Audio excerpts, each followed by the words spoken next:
Hello friends, welcome to editorial analysis by simplified civil services. आज 25 दिसंबर को total 2 article discuss करेंगे। दोनों article Indian express के और दोनों बहुत ही ब्रिलियंट आर्टिकल आए हैं। एक आर्टिकल हमारे प्राइम मिनिस्टर मोदी जी ने लिखा है जिसका नाम है national potential his belief. Atal Bihari Vajpayee के ऊपर आर्टिकल आया है, बहुत अच्छा आर्टिकल है।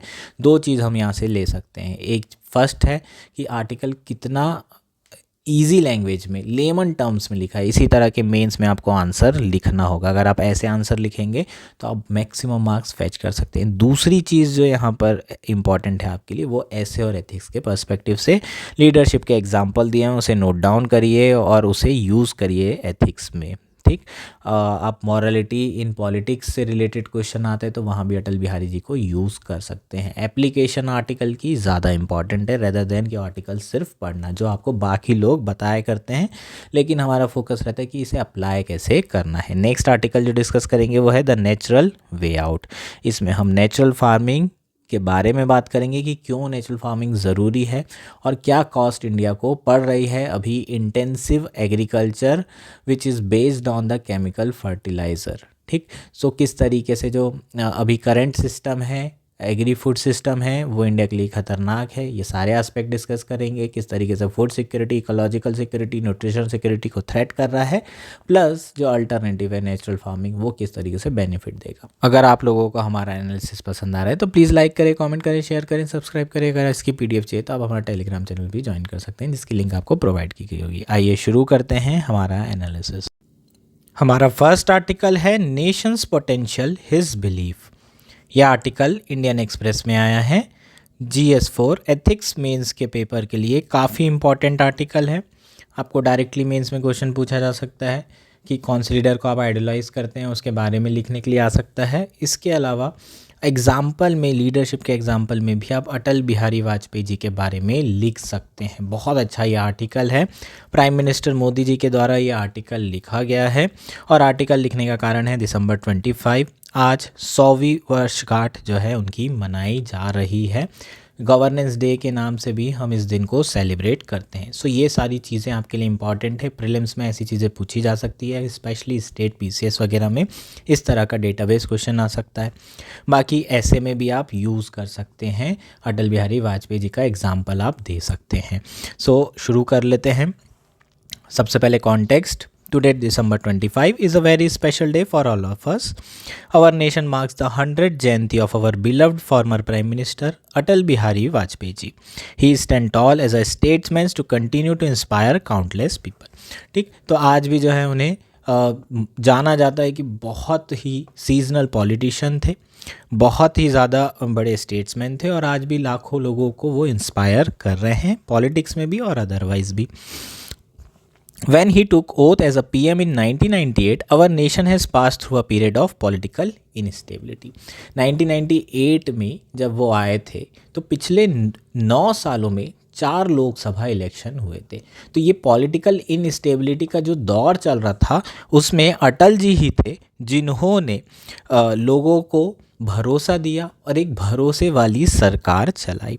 It was the Atal ji who turn the tide by providing stable and effective governance. Political stability देने में इनका बहुत बड़ा योगदान था। स्पेशली LPG जो पीरियड था, जो लिबरलाइजेशन, प्राइवेटाइजेशन, ग्लोबलाइजेशन का जो दौर था, उसमें इनका जो रोल है वो भी बहुत महत्वपूर्ण रहा है। पॉलिटिकल स्टेबिलिटी बहुत इम्पॉर्टेंट है। अगर पॉलिटिकल स्टेबिलिटी नहीं रहेगी तो इकोनॉमिक डेवलपमेंट पॉसिबल नहीं हो सकता। Coming from humble roots, he realized the struggle of the common citizen and the transformative power of effective governance. So बहुत ही humble roots से आए हुए थे, grounded person थे और समझते थे कि common citizen के क्या क्या struggle रहे हैं और ये भी जानते थे कि अगर effective governance provide किया जाए तो जो कॉमन सिटीज़न हैं उनके कंसर्न और इशू को रिजॉल्व किया जा सकता है। उसके अलावा उनका जो एरा था उसमें इंडिया बहुत तेज़ी से ग्रो किया in the field of information technology, telecom and communication. इसके साथ साथ एक जो सबसे इम्पॉर्टेंट उनका प्रोजेक्ट था जो आज भी लोग अच्छे से जानते हैं उसके नाम को, वो है गोल्डन क्वाड्रिलेटरल प्रोजेक्ट। इसके थ्रू इंडिया को कनेक्ट करने की जो उनकी विज़न था उसे उन्होंने साकार तैयार किया था। इसके साथ साथ एक और ऐसी स्कीम थी जो आज भी हम जानते हैं, वो है प्रधानमंत्री ग्राम सड़क योजना। इसके थ्रू उन्होंने हर एक गांव को शहरों से जोड़ा था। सो कनेक्टिंग इंडिया का जो उनका विजन था, उन्होंने इन दो स्कीम्स के द्वारा शुरू किया। इंफ्रास्ट्रक्चर में भी पुश किया उन्होंने और वर्ल्ड क्लास इंफ्रास्ट्रक्चर प्रोजेक्ट चलाए। फॉर एग्जांपल जो दिल्ली मेट्रो है, उसमें भी एक्सटेंसिव वर्क उन्हीं के कार्यकाल में किया गया। अगर हम सोशल सेक्टर की बात करें तो सर्व शिक्षा अभियान एक ऐसा जो है इनिशिएटिव था जो कि अटल जी का ड्रीम था कि लोगों को मॉडर्न एजुकेशन एक्सेसिबल कराया जाए, और इसी स्कीम के द्वारा मॉडर्न एजुकेशन को एक्सेसिबल कराया गया कॉमन लोगों के लिए, स्पेशली जो पुअर और मार्जिनलाइज सेक्शन है। सो ये सारी जो इनिशिएटिव हैं वो उसके लिए आज भी उनको जाना जाता है। अब लीडरशिप की बात करते हैं, जहाँ पर हम लीडरशिप का एग्ज़ाम्पल दे सकते हैं एथिक्स में। ठीक, बहुत अच्छा ये 7-8 लाइन का जो पैराग्राफ है ना, 10-15 लाइन का, वो पैराग्राफ आपको पूरा नोट डाउन करना है। इसे आप एज इट इज़ यूज़ कर सकते हैं ऐसे में भी और GS4 में भी। A wonderful example of Vajpayee leadership can be seen in the summer of 1998. His government had just assumed office, and on May 11, India conducted the Pokhran test known as Operation Shakti. This test exemplified the prowess of the Indian scientific community. The world was stunned that India had done the test and expressed their anger in no uncertain terms. Any ordinary leader would have buckled, but Atalji was made differently. And what happened? India stood firm, with the government calling for another set of tests 2 days later on May 13. If the test of 11th May showed scientific skill, the ones on the May 13 showed true leadership. It was a message to the world that gone were the days when India would buckle under the threats or the pressure. Despite facing international sanction, then NDA government of Vajpayee ji stood firm, articulating India's right to safeguard its sovereignty while simultaneously being strongest proponent of world peace. So ये जो example है यार, ये बहुत important है, इसे समझ लेते हैं। 1998 के समर में उन्होंने पावर एज्यूम की थी और उसके कुछ ही दिनों बाद जब उन्होंने ऑफिस एज्यूम किया, 11 मई को इंडिया ने पोखरण में न्यूक्लियर टेस्ट किया जिसका नाम है ऑपरेशन शक्ति। और ये कहीं ना कहीं एग्जाम्प्लीफाइड करता है इंडिया की जो साइंटिफिक कम्युनिटी है उसकी प्रॉस को। और उसके बाद 13 मई को इंडिया ने दोबारा से टेस्ट किया। जब 11 मई को टेस्ट किया गया तो स्पेशली जो वेस्टर्न कंट्रीज़ हैं उन्होंने इसे बहुत ज़्यादा कंडेम किया, इंडिया पे प्रेशर बनाने की कोशिश की, लेकिन उसके बाद भी इंडिया ने 13 मई को दोबारा से टेस्ट किया। और कहीं ना कहीं जो वाजपेयी जी थे उन्होंने ये क्लियर कर दिया कि वो दिन जा चुके हैं जब इंडिया जो है किसी थ्रेट या प्रेशर में बकल अप करता था, किसी दबाव में आता था और अपने डिसीज़न बदलता था। उन्होंने इंटरनेशनल सैंक्शन को भी फेस किया और उसके बावजूद भी इकॉनमी पर काम किया और इकॉनमी को तेज़ी से बढ़ाया। एक तरीके से इंडिया की जो अप्रोच थी उन्होंने बहुत अच्छे से आर्टिकुलेट किया कि भाई हमें अपनी सॉवरेनिटी को बचाने का पूर्ण अधिकार है, लेकिन उसके बाद भी हम वर्ल्ड पीस के बहुत स्ट्रॉन्गेस्ट प्रोपोनेंट है। जो न्यूक्लियर पॉलिसी थी, जो नो फर्स्ट यूज़ पॉलिसी है, उसी को उन्होंने आगे बढ़ाया है। सो ये जो आपका पैराग्राफ है बहुत अच्छा पैराग्राफ है। इसमें शो करता है कि उनकी लीडरशिप स्किल्स कितनी अच्छी थी, कितने स्ट्रांग वो लीडर थे। इसके अलावा हम जो दूसरा एग्जांपल दे सकते हैं लीडरशिप का वो ये कि Atal ji presided over the creation of NDA which redefined coalition in India politics. He brought people together and made NDA a force for development, national progress and regional ambition. So जो coalition government बनाई गई थी अटल जी के द्वारा, ये एक बहुत ही unique coalition government थी। क्यों यूनिक थी?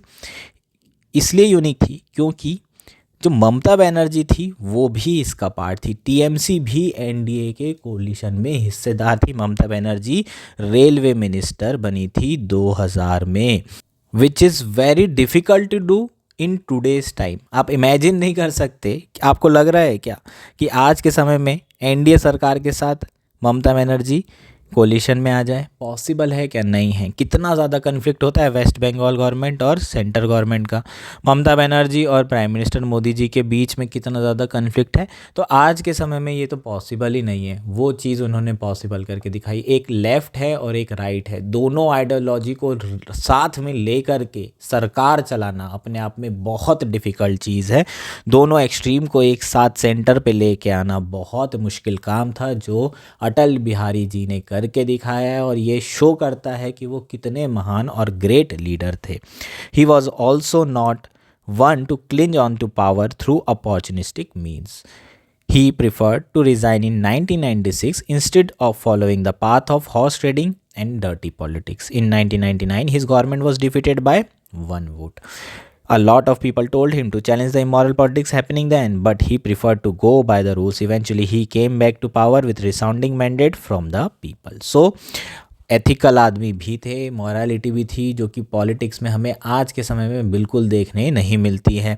हॉर्स ट्रेडिंग आप देख रहे हैं, एक सरकार गिर रही है, दूसरी सरकार बन रही है।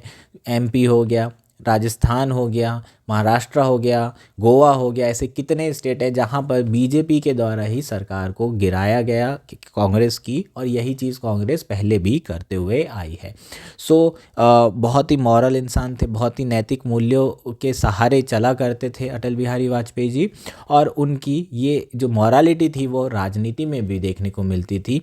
हॉर्स ट्रेडिंग का उन्होंने कभी सहारा नहीं लिया। एक वोट से उनकी सरकार गिर गई थी। चाहते तो वो एक एमपी खरीद सकते थे, लेकिन उन्होंने नहीं किया और दोबारा से पावर में आए। 13 दिन की सरकार चलाई थी, लेकिन उसके बाद दोबारा से पावर में आए और फाइनली जो है उन्हें रिसाउंडिंग मैंडेट दिया गया जनता के द्वारा, और 5 साल का खूबसूरत कार्यकाल भी उनके द्वारा रचा गया।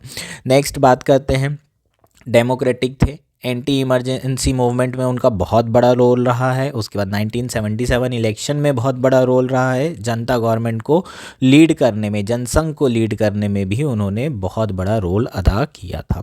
इसके अलावा he became the first Indian leader to speak in Hindi at the United Nation. This one gesture showcase his immense pride in Indian heritage and identity, leaving an indelible mark on the global stage.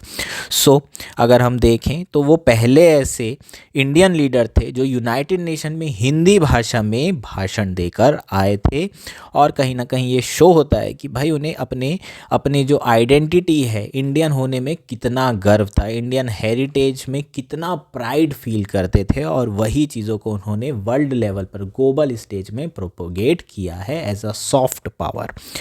इसके अलावा बहुत ही prolific writer थे, poet थे। He uses word to inspire, provoke thought and even offer solace. His poetry, often reflective of his inner struggle and hope for the nation, continues to resonate with the people across age group. आप लोगों ने भी इनकी कविताएं सुनी होंगी, बहुत जोशीली कविताएं हैं। अगर आपको मोटिवेशन चाहिए तो आप ये सुन भी सकते हैं। आजकल तो शॉर्ट्स वगैरह में भी बहुत ज़्यादा ये सारी चीज़ें आपको देखने को मिलेगी। मैं भी इनकी कविताएं सुना करता था जब बहुत मुझे ऐसा लगता था कि यार डिमोटिवेशन हो रहा है, हार नहीं मानूंगा, हार नहीं मानूंगा। ये कविता आप भी सुन सकते हैं, बहुत अच्छी, बहुत ही सुंदर कविता है। ऐसी चीज़ों को अपनी ज़िंदगी में लेकर आएँ, और यूपीएससी में भी आपको हेल्प करेगा, लिखने में भी आपको जो है बेहतर कंटेंट मिलेगा, प्लस आपको जो मोटिवेशन मिल रहा है वो भी मिलेगा। इंस्पायर करने के लिए अटल बिहारी वाजपेयी जी का कद बहुत बड़ा था। सो ये हमारा जो आर्टिकल है ये यहीं ख़त्म होता है। होपफुली ये सारे पॉइंट्स आप लोगों को क्लियर होंगे। बढ़िया नोट्स बनाइए, ऐसे में यूज़ करिए, एथिक्स में यूज़ करिए, और अपनी ज़िंदगी में भी इस्तेमाल करिए। हमारा नेक्स्ट और आज का लास्ट आर्टिकल है द नेचुरल वे आउट। ये आर्टिकल इंडियन एक्सप्रेस में आया है। GS3 एग्रीकल्चर मेंस के पर्सपेक्टिव से इंपॉर्टेंट है, एनवायरनमेंट कंजर्वेशन के पर्सपेक्टिव से इंपॉर्टेंट है, ऐसे में तो यूज़ हो गई होगा। इसके अलावा अगर थीम की बात करें तो इसकी जो थीम है वो है नेचुरल फार्मिंग। यूनिक चीज़ क्या है इसमें जो डेटा दिया हुआ है यार वो यूनिक है। आप जो भी पॉइंट्स लिखेंगे उसे जस्टिफाई करने के लिए डेटा का इस्तेमाल किया जा सकता है। बाकी तो बहुत सारी चीज़ें आपको पहले से पता रहेगी। शुरू कर लेते हैं। सबसे पहले कॉन्टेक्स्ट देख लेते हैं। शुरू में थोड़ा डराया जा रहा है कि भाई फूड सिक्योरिटी नहीं बच पाएगी अगर जैसी चीज़ें अभी चल रही है उसी हिसाब से चलती रहे। तो जैसे फर्टिलाइज़र यूज़ कर रहे हैं, इंटेंसिफाई एग्रीकल्चर किया जा रहा है, जो ग्रीन रिवॉल्यूशन में शुरू किया गया था चलता रहा, तो आने वाले समय में फूड सिक्योरिटी खतरे में आ सकती है। India with a population of 145 crore is self reliance decline in its food and nutritional requirements. Over the last 70 years, this has been achieved partly by expanding the area under agriculture and intensifying practices, largely during the Green Revolution. With an annual increase in demand of 2 to 3% of food, India must grow 50% more food by 2050. So 145 crore की जो population है उसे बढ़िया तरीके से खाना मिल रहा है, न्यूट्रिशनल रिक्वायरमेंट उसकी पूरी हो रही है, इंडिया पूरी तरीके से सेल्फ रिलायंट है, बाहर से कुछ बुलवाना नहीं पड़ रहा है। ऑफकोर्स थोड़ी बहुत चीज़ें तो बुलवाते हैं, एक्सपोर्ट इंपोर्ट तो हो ही रहा है, पर by and large India self reliant है। और ये सारी चीज़ें इंडिया ने कैसे अचीव की है? पहले तो एरिया एक्सपांड किया एग्रीकल्चर के अंडर, दूसरा जो है जो ग्रीन रिवॉल्यूशन में इंटेंसिफाइंग प्रैक्टिसेस है, छोटे एरिया में ज़्यादा प्रोडक्शन करना, वो सारी चीज़ें की गई, मैकेनाइजेशन किया गया, हाइब्रिड बीजेस का यूज़, सीड्स का इस्तेमाल किया गया, फर्टिलाइज़र इस्तेमाल किया गया, ये सारी चीज़ों से हमने प्रोडक्टिविटी इंक्रीज़ की है। अगले 25 से 30 सालों में इंडिया की जो रिक्वायरमेंट है वो बहुत तेज़ी से बढ़ रही है, लगभग 2050 तक 50% रिक्वायरमेंट बढ़ जाएगी। इसका मतलब अगर 300 मिलियन टन फूड अपन लोग क्या कर रहे हैं इस वक्त प्रोड्यूस कर रहे हैं, 450 मिलियन टन प्रोड्यूस करना पड़ेगा, जो पॉपुलेशन अपनी बढ़ने वाली 2045 में पॉपुलेशन पीक पर आ जाएगी, है ना, मैक्सिमम पॉपुलेशन अपनी 2045 तक रहेगी। ठीक, सो फूड की रिक्वायरमेंट भी इंक्रीज़ होना है। India is likely to fall short of this food demand by 2050। तो इंडिया तो इतना प्रोड्यूस नहीं कर पाएगा to continue with the current regime of intensive agriculture which relies heavily on chemical fertiliser that have led to the decline in soil health to alarming level is not an option. Sole reliance on such a wasteful, energy-intensive, fossil fuel-based agriculture system seriously risk India food, nutritional and ecological security. अगर जिस तरीके से चीज़ें अभी चल रही है, जो इंटेंसिव एग्रीकल्चर कर रहे हैं, जिसमें केमिकल फर्टिलाइज़र पे बहुत ज़्यादा रिलाई किया जा रहा है, जिसके कारण सॉइल हेल्थ है वो अलार्मिंग लेवल पर आ गई है, अगर ये कंटिन्यू रहा तो ये तो भाई ऑप्शन ही नहीं है, ये कंटिन्यू रहा तो इंडिया का प्रोडक्शन गिरना ही गिरना है। इसके साथ साथ एनर्जी इंटेंसिव जो फॉसिल फ्यूल एग्रीकल्चर कर रहे हैं, है ना, जिसमें फर्टिलाइज़र, केमिकल, पेस्टिसाइड, हर्बिसाइड, हर एक चीज़ के लिए साइड इस्तेमाल कर रहे हैं, ये चलते रहा तो इंडिया की फूड सिक्योरिटी, न्यूट्रिशनल सिक्योरिटी और इकोलॉजिकल सिक्योरिटी, एनवायरमेंटल सिक्योरिटी, ये सब खतरे में पड़ सकती है। FAO की रिपोर्ट है, state of food and agriculture report, prelims में आ सकता है, प्लीज़ इसको याद रखेंगे, है ना। यहाँ पर state of food and agriculture report कौन पब्लिश करता है? FAO। इस रिपोर्ट के इसने हाईलाइट किया है कि सोशल, हेल्थ और एनवायरमेंटल जो कॉस्ट है global agriculture and food system की, वो बहुत ज़्यादा हाई है, तेज़ी से ग्रो हो रही है, और उसका जो डेटा है वो क्या है? $12 ट्रिलियन एनुअली ये कॉस्ट बैठ रही है। While the current way of producing can fulfil the calorific requirement of more than 8 million people worldwide, it yield a massive cost over society and environment. So जो अभी जो current veg है उससे हम calorific requirement तो पूरी कर पा रहे हैं, लेकिन मतलब 8 मिलियन लोगों को खाना तो दे पा रहे हैं, लेकिन हमारी सोसाइटी को बहुत मैसिव कॉस्ट उठानी पड़ रही है, स्पेशली जो एनवायरनमेंट कॉस्ट है वो बहुत हाई है। FAO states report states that Indian agri-food system has hidden costs that include damages to health, environment and society। इसमें कौन कौन सी कॉस्ट इंक्लूडेड है?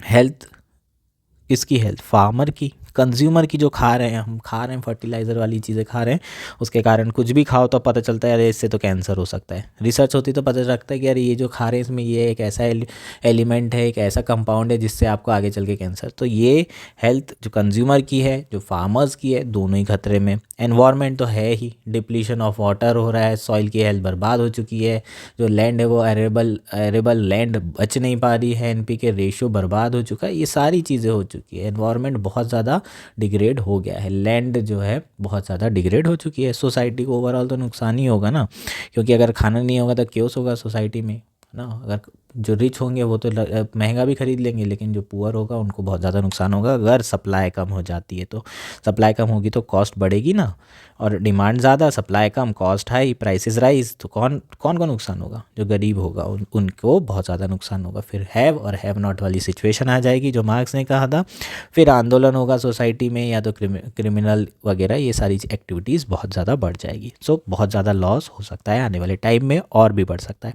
The continuous addition of synthetic fertilizer over the past 6 decades has reduced the soil organic content from a healthy national average of 2.4% in 1947 to merely 0.4% today।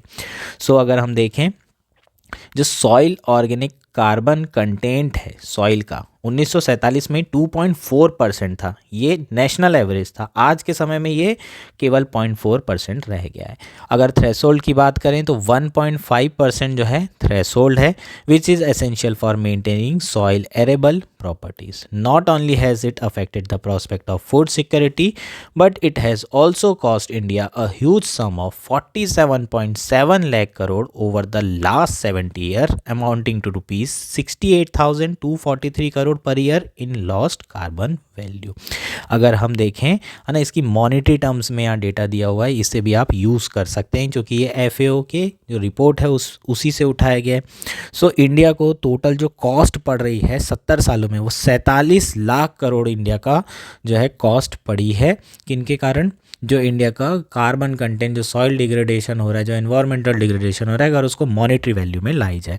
इसके अलावा जो carbon value India ने lost की है, उसको अगर हम देखें तो पर ईयर 68,000 करोड़ का कार्बन वैल्यू इंडिया लॉस्ट कर रहा है।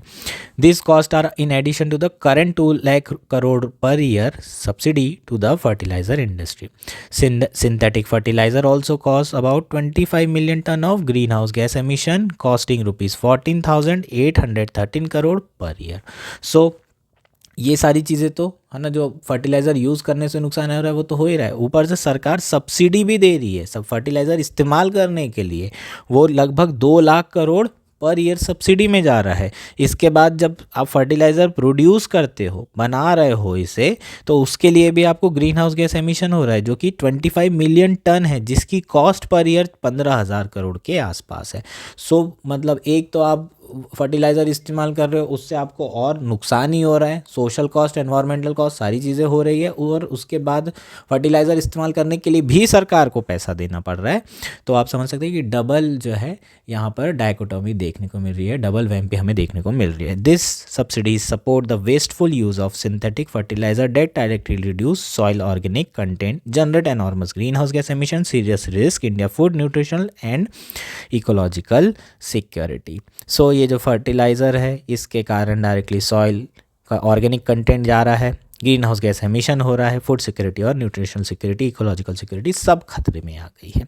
Due to this loss of soil health, the response ratio of fertiliser has decline from 12.1 kg of grain per kg NPK, nitrogen, phosphorus and potassium in 1960 to 69 to a mere 5.1 kg grain per kg NPK in 2010 से 17। If such trend continue, India could face food shortage as early as 2035, partly due to an increase in food demand by a growing population, productivity losses due to climatic impact, and loss of soil health and declining response to synthetic fertilizers. So, अगर हम देखें कि जो soil health ख़राब हुई है, उससे हुआ क्या है, रिस्पॉन्स रेशियो भी ख़राब हो गया है। फर्टिलाइज़र पहले हम थोड़ा सा डालते थे, ज़्यादा प्रोडक्शन होता था, यील्ड बढ़ती थी। अब हम ज़्यादा डालते हैं तब भी प्रोडक्शन उतना ज़्यादा नहीं बढ़ रहा है। पहले आप जो है पर kg NPK डालो तो टोटल जो है आपको 12 kg ग्रेन मिल जाती थी, अब आप पर kg NPK डालो तो आपको सिर्फ 5 किलो ग्रेन मिल रही है। तो अगर ऐसी चीज़ें चलती रही कंटिन्यूसली, 2035 में इंडिया में फूड शॉर्टेज देखने को मिलेगी। और ऑब्वियसली उसका रीज़न ये है कि भाई ग्रोइंग पॉपुलेशन तो बढ़ी रही है, इसके साथ साथ जो क्लाइमेट चेंज है उससे भी प्रोडक्टिविटी लॉस हो रही है, क्लाइमेट चेंज के साथ साथ सॉइल हेल्थ भी ख़राब हो रही है, और फर्टिलाइज़र का जो डिक्लाइनिंग रिस्पॉन्स है वो भी बढ़ते जा रहा है। इन सारे रीजंस के कारण जो ओवरऑल फूड शॉर्टेजेस है, फूड सिक्योरिटी, वो खतरे में आ सकती है। India must therefore seek a climate resilient nature based alternative agriculture model that reduces the risk associated with intensive agriculture, improve the productivity and livelihood of farmer while respecting planetary boundaries and not damage human health. India needs to mainstream such agriculture to ensure its food, nutritional and ecological security. So, India को alternative की बहुत ज़्यादा ज़रूरत है। कौन सा alternative? जो climate resilient हो। क्लाइमेट अगर मान लो बहुत सूखा भी पड़ जाए तो उस क्लाइमेट में भी एग्रीकल्चर किया जा सके।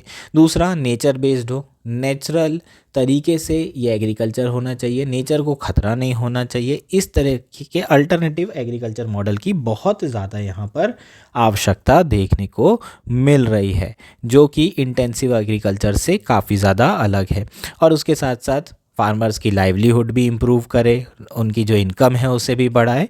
ये सारी चीज़ें बहुत ज़्यादा ज़रूरी है, ध्यान में रखते हुए अल्टरनेटिव मॉडल हमें ढूंढना पड़ेगा, है ना। ह्यूमन हेल्थ और जो प्लानिटरी बाउंड्रीज है, जो अर्थ की हेल्थ है, उसको बिना डैमेज किए वाला जो एग्रीकल्चर है उसी मॉडल को अपनाना पड़ेगा। और जो अल्टरनेटिव मॉडल है वो क्या है? वो है natural farming. Prime minister national mission on natural farming to safeguard India agriculture stand against this risk. We need to fully appreciate the value created by sustainable agriculture practices. Regenerative farming based on the principle of agro ecology can help reduce input cost, improve soil health, promote judicious use of groundwater, reduce the depletion of natural resources and at the same time increase farm productivity and profits. So जो natural farming है वो एक answer हो सकता है, एक model हो सकता है जिसे प्राइम मिनिस्टर नेशनल मिशन और नेचुरल फार्मिंग के द्वारा आगे बढ़ाया जा रहा है, जो कि सस्टेनेबल एग्रीकल्चर प्रैक्टिस है। ये रीजनरेटिव फार्मिंग किस प्रिंसिपल पे बेस्ड है? एग्रो इकोलॉजी प्रिंसिपल पर बेस्ड है, जिसके थ्रू हम इनपुट कॉस्ट जो है उसे कम कर सकते हैं, क्योंकि फर्टिलाइज़र बहुत महंगे आते हैं। फर्टिलाइज़र यूज़ करो तो पानी बहुत ज़्यादा लगता है। पानी अगर फर्टिलाइज़र यूज़ नहीं करेंगे, पानी नहीं लगेगा, तो हमारा जो ग्राउंड वाटर है उसका हम बेहतर इस्तेमाल कर सकते हैं। ग्राउंड वाटर डिप्लीशन को रोका जा सकता है, रिवर्स किया जा सकता है। नेचुरल रिसोर्सेज का जो डिप्लीशन हो रहा है वो भी कम हो जाएगा और एट द सेम टाइम जो फार्म प्रोडक्टिविटी है, सॉइल हेल्थ है, वो इम्प्रूव होगी, तो फार्म प्रोडक्टिविटी बढ़ेगी और जो आपके फार्मर है उनका प्रॉफिट बढ़ेगा। One recent study found that the community manage natural farming also improve the health of farmers, farm workers, their family and consumer by successfully building social capital in rural areas. So एक study में ये पता चला कि natural farming करने से जो health of farmer है, फार्म वर्कर है, उनकी फैमिली और ओवरऑल कंज्यूमर, इनकी हेल्थ भी बेहतर हो रही है। सो जो ह्यूमन हेल्थ है वो भी बेहतर हो रही है, एनवायरमेंटल हेल्थ है वो भी बेहतर हो रही है, सॉइल हेल्थ है वो भी बेहतर हो रही है। तो कहीं ना कहीं हमारे जो सारे इश्यूज़ है उसे ये रिजॉल्व कर सकता है। Based on such evidence, India must redesign its agriculture to sustain its food, nutritional and ecological security. It is possible by identifying and scaling up systems that utilize ecological intensification such as natural or regenerative farming. जो evidence दिख रहे हैं उससे ये लग रहा है कि भाई अल्टरनेटिव मॉडल बहुत बेनिफिट दे सकता है और इसलिए स्केलिंग अप करना बहुत ज़्यादा ज़रूरी है, सो दैट कि ज़्यादा से ज़्यादा लोग इसे नेचुरल फार्मिंग में शिफ्ट करें। ज़्यादा से ज़्यादा लोग शिफ्ट करेंगे तो इंटेंसिफिकेशन होगा, है ना, स्केलिंग अप होगी, ज़्यादा लोग इस्तेमाल। ऐसा नहीं कि सिर्फ सिक्किम ने ऑर्गेनिक फार्मिंग कर लिया, बाकी स्टेट कुछ नहीं करें। सभी स्टेट को नेचुरल और ट्रेडिशनल वे में वापस लौटना पड़ेगा। It also include increasing efficiency of agriculture input and partially replacing non renewable resources such as synthetic pesticide and fertiliser with renewable sources such as ecosystem service based on biological pest control, nutrient cycling, enhancing soil health and improving biodiversity. So कहीं ना कहीं ये जो method है इससे input की efficiency बढ़ेगी और जो नॉन रिन्यूएबल सोर्सेज हम इस्तेमाल कर रहे हैं, जो फॉसिल फ्यूल से बनी हुई चीज़ें इस्तेमाल कर रहे हैं, कहाँ से बनता है आपका ये फर्टिलाइज़र? नेचुरल गैस से। नेचुरल गैस फॉसिल फ्यूल ही है, नेचुरल गैस हमारे यहाँ है भी नहीं, तो फर्टिलाइज़र बनाने में भी दिक्कत जाती है, बाहर से इम्पोर्ट करना पड़ रहा है, ये सारी चीज़ें हो रही है। नेचुरल गैस का हम इस्तेमाल डायरेक्टली, है ना, सिर्फ फ्यूल की तरह कर सकते हैं अगर फर्टिलाइज़र की ज़रूरत ना पड़े तो। ऊपर से सब्सिडी देनी पड़ रही है तो वो एक अलग इशू है। तो अगर हम नॉन रिन्यूएबल से रिन्यूएबल में चले जाएंगे तो एनवायरनमेंट को तो फ़ायदा होगा। जो इकोसिस्टम सर्विसेज है, जो बायोलॉजिकल पेस्ट कंट्रोल है, जैसे कि गौमूत्र का इस्तेमाल किया जाता है ज़ीरो बजट बेस्ड फार्मिंग में, नीम की पत्ती का इस्तेमाल कर सकते हो आप किस में, मल्चिंग करने में। ये सारी चीज़ों का इस्तेमाल ज़्यादा किया जाना चाहिए। न्यूट्रिएंट साइक्लिंग भी होगी, है ना, ऑटोमेटिकली जो मैन्योर है उसका इस्तेमाल करिए, गाय का खाद का इस्तेमाल करिए, उससे सॉइल हेल्थ इम्प्रूव होगी और ओवरऑल जो बायोडाइवर्सिटी है वो भी इम्प्रूव होगी। सो इंडिया को रेडिकल ट्रांसफॉर्मेशन करने की ज़रूरत है बाय अडॉप्टिंग रीजनरेटिव फार्मिंग, और जो एग्जिस्टिंग तौर तरीके चल रहे हैं उससे अपने आप को दूर करने की ज़रूरत है।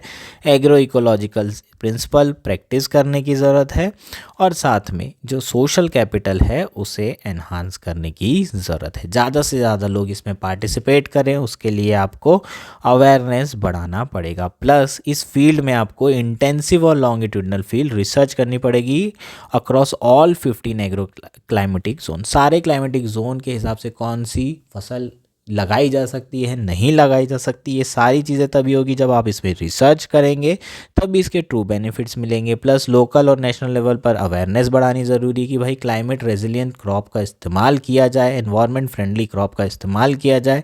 और हो सकता है कि जो कॉस्ट आए वो थोड़ी ज़्यादा भी आ सकती है, क्योंकि प्रोडक्टिविटी थोड़ी समय के लिए कम होगी, तो लोगों को भी करना पड़ेगा अवेयर कि भाई आप थोड़ा महंगा खरीद लीजिए, लेकिन वो चीज़ खरीदिए जो आपकी हेल्थ के लिए बेहतर है। इस तरीके से हम जो नेट ज़ीरो स्टेटस है विजन बाय 2070 वो भी अचीव कर सकते हैं। ये हमारा कंप्लीट आर्टिकल था। होपफुली ये आर्टिकल आपको क्लियर हो गया होगा। That's it for today. Thank you and enjoy.